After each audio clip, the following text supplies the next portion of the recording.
जानते हैं अजय एकादशी की कथा भगवान राम के पूर्वज सत्यवादी राजा हरिश्चंद्र से जुड़ी है। राजा हरिश्चंद्र ने अपनी सत्यता और वचनबद्धता के पालन के लिए अपने राज्य, पत्नी और पुत्र तक को त्याग दिया था। स्वयं एक चंडाल के सेवक बन गए थे।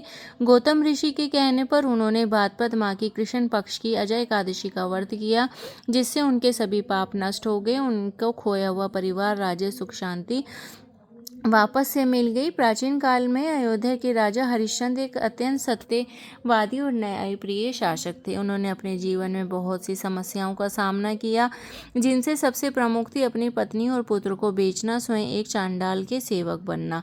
गौतम ऋषि के पास पहुंचे ऋषि ने राजा की पीड़ा सुनी, उन्हें भाद्रपद माह की कृष्ण पक्ष की अजय एकादशी का व्रत करने की सलाह दी।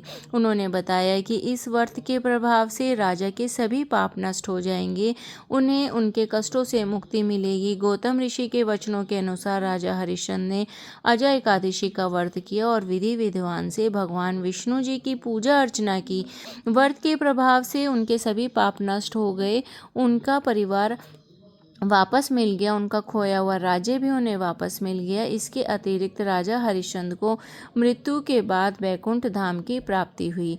अजय एकादशी का आपके जीवन में क्या महत्व है? अजय एकादशी का व्रत भगवान विष्णु को समर्पित है। इसे सभी एकादशी व्रतों में सर्वश्रेष्ठ माना जाता है। इस व्रत को करने से मनुष्य के सभी पाप नष्ट हो जाते हैं, उसे मोक्ष की प्राप्ति होती है। इसके अतिरिक्त अजय एकादशी का व्रत करने से व्यक्ति को धन, संपत्ति, सुख, समृद्धि की भी प्राप्ति होती है। आप लोगों को अजय एकादशी का व्रत कैसे करना है ये भी जान लीजिए।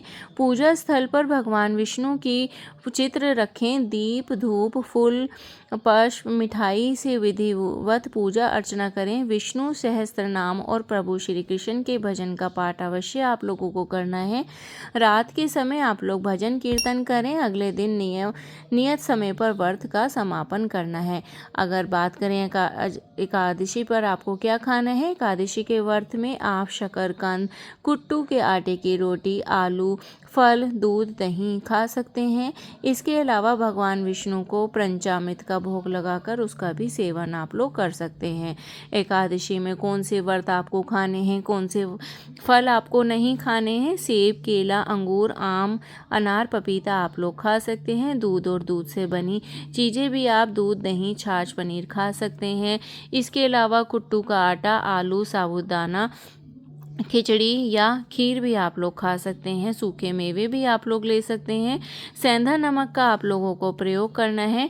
एकादशी के दिन आप लोगों को क्या नहीं खाना चाहिए, इस बात का भी आप लोगों को ख्याल रखना होगा। भक्तों, आप लोगों को सबसे पहली चीज़ जो है, इस चीज़ का ध्यान रखना है। एकादशी का व्रत है तो आपको चावल नहीं खाने हैं बिल्कुल भी। दालें आपको कौन सी नहीं खानी है? मसूर की दाल आपको बिल्कुल भी नहीं खानी है। प्याज और लहसुन ये तामसिक माने जाते हैं, तो एकादशी के दिन इनका भी सेवन करना वर्जित बताया गया है। मांस, मदिरा, शराब, तंबाकू, पान, गाजर, शलजम, पालक, भिंडी, बैंगन, फूल गोभी का भी सेवन आपको घर में नहीं करना चाहिए। एकादशी व्रत के दौरान सात्विक भोजन का सेवन करना चाहिए और भगवान विष्णु जी की पूजा अर्चना करके उनका ध्यान करना चाहिए। एकादशी का अर्थ क्या है? एकादशी, मधुसूदन कहने लगे कि एकादशी का नाम अजा है। यह सब प्रकार के समस्त पापों का नाश करने वाली है। जो मनुष्य इस दिन भगवान ऋषिकेश की पूजा करता है उसको वैकुंठ की प्राप्ति होती है।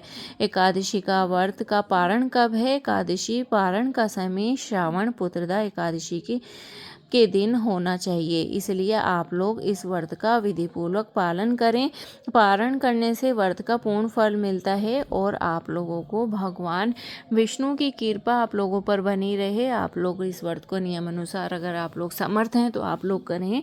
अगर आप लोगों की सेहत ठीक नहीं है, आप लोगों को किसी प्रकार की कोई समस्या है, तो आप लोग एकादशी का व्रत रखने से थोड़ा सा परहेज करें तथा भगवान विष्णु की आराधना आप लोग कर सकते हैं। तो आप लोग एकादशी के व्रत को विधि पूर्वक करिए, भगवान विष्णु को प्रसन्न कीजिए।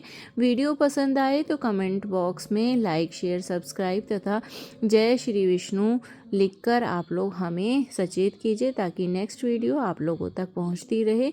कोई भी आप प्रश्न हमसे कर सकते हैं और किसी प्रकार की कथा आप लोगों को हमसे सुननी है तो हम लोगों को आप कमेंट बॉक्स में बता दें।